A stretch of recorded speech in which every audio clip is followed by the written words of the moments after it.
रसिक श्रोते हो नमस्कार.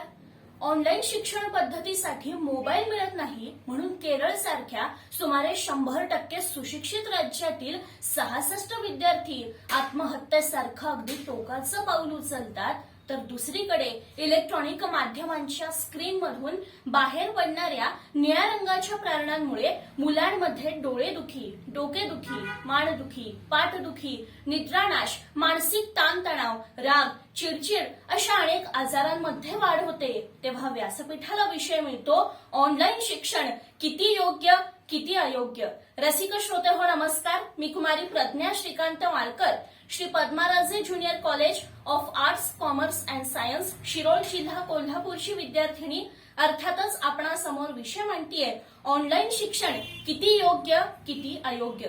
श्रोते हो, कोरोना विषाणू आपल्या संपूर्ण सामर्थ्यानिशी निसर्गानं मानवजातीवर सोडलेलं ब्रह्मास्त्र आणि याच कोविड-19चे जगावर झालेले दोन प्रमुख परिणाम म्हणजे वर्क फ्रॉम होम आणि लर्न फ्रॉम होम, अर्थात ऑनलाईन शिक्षण पद्धती आणि ऑनलाईन कामकाज. आणि या दोन्ही गोष्टींचा जागतिक समाज जीवनावर झालेला एकत्रित परिणाम बघितला तर कोविड-19 मुळे नोकरदार, व्यावसायिक, उद्योजक, विद्यार्थी अशा अनेकांचं घराबाहेर पडण्याचं स्वातंत्र्य संपलं. TV, mobile, laptop, computer, internet, smartphone अशा इलेक्ट्रॉनिक माध्यमांच्या वापरामध्ये प्रचंड वाढ झाली. ऑनलाईन शिक्षणाच्या निमित्तानं मुलांनी नवीन मोबाईलसाठी पालकांकडे हट्ट करायला सुरुवात केली. शेतकरी, कामकरी, कष्टकरी आणि गरीब पालकांची कोरोनामुळे आधीच आर्थिक कोंडी झाली होती. त्यातच मुलांच्या मोबाईलच्या हट्टामुळे अनेक पालकांना प्रचंड मानसिक आणि आर्थिक मनस्ताप सहन करावा लागला. ऑनलाईन शिक्षणाऐवजी ऑनलाईन व्हिडिओ गेम्स, युट्यूब अशा अनाठाई गोष्टींतच गुंतून पडल्यामुळे मुलांची अभ्यासातली एकाग्रता कमी होत चालली. त्यांच्या मेंदूची क्रियाशीलता मंद होत चालली. सोशल मीडियामुळे आणि ऑनलाईन शिक्षण पद्धतीमुळे ग्रंथ संस्कृती आणि वाचन संस्कृती लोप पावत चालली. कोरोना नंतरच्या लॉकडाऊनमुळे मैदानावरचे खेळ, मातीतली कुस्ती आणि शरीर पिळदार बनवणारा व्यायाम यांचा मुलांना विसर पडत चालला. केवळ ऑनलाईन परीक्षेपुरत्या ऑनलाईन टेस्ट सोडवणारा आजचा विद्यार्थी हा ज्ञानार्थी न बनता तो केवळ ऑनलाईन परीक्षार्थी आणि मोबाईलचा ऑनलाईन सारथी बनत चाललाय. श्रोते हो, युनेस्कोच्या अहवालानुसार लॉकडाऊन दरम्यान बंद करण्यात आलेल्या ऑफलाईन किंवा थेट शिक्षण पद्धतीमुळे भारतातील जवळजवळ 24,69,00,000 मुलांचं तर दक्षिण आशियातील तब्बल 60 कोटी मुलांचं भविष्य हे अंधारमय बनलं आहे.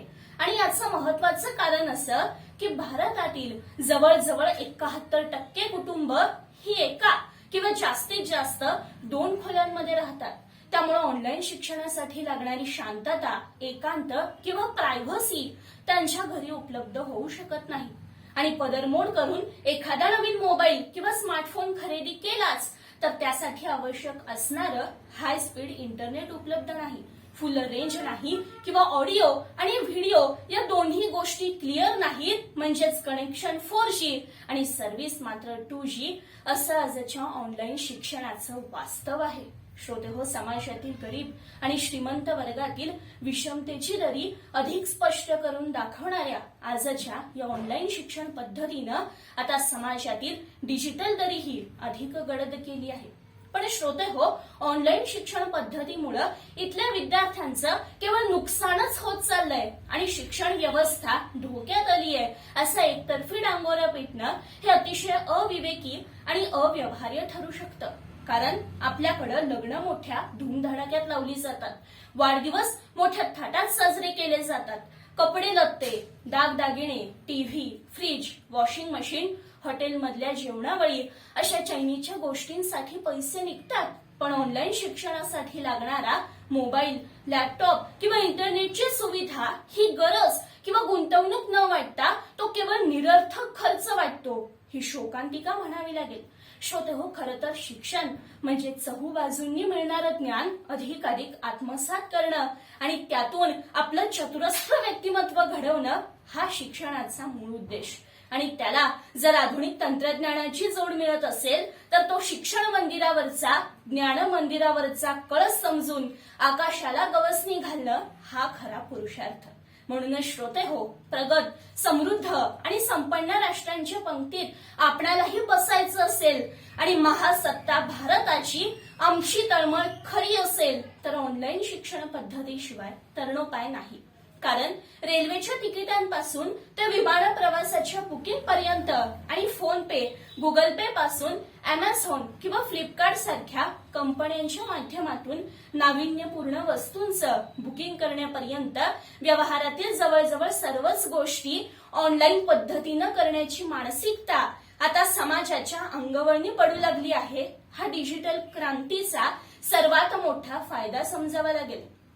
श्रोते हो, पुणे मुंबई सारख्या गर्दीच्या ठिकाणी लोकलने प्रवास करण्यातच विद्यार्थ्यांचे 2-4 तास जातात. अशा वेळी वेळ वाचवणारा ऑनलाईन शिक्षणाचा पर्याय सर्वोत्तम ठरू शकतो. एमपीएससी, यूपीएससी, बँकिंग, रेल्वे अशा अनेक स्पर्धा परीक्षांचा रात्रंदिवस अभ्यास करणाऱ्या विद्यार्थ्यांसाठी अगोदरच रेकॉर्ड करून ठेवलेली व्हिडिओ लेक्चर सिरीज घरी बसल्या पाहता येईल, अभ्यासता येईल.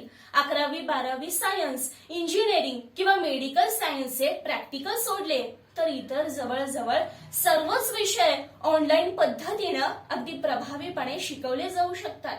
दुर्गम भागातील रेंजची किंवा इंटरनेटची समस्या ही नभोवाणी, दूरचित्रवाणी किंवा दूरदर्शनवरील शैक्षणिक कार्यक्रमांच्या माध्यमानं दूर करता येऊ शकते आणि तसा प्रयोग महाराष्ट्र शासनानं अगदी यशस्वीरित्या अंमलात सुद्धा आणला आहे.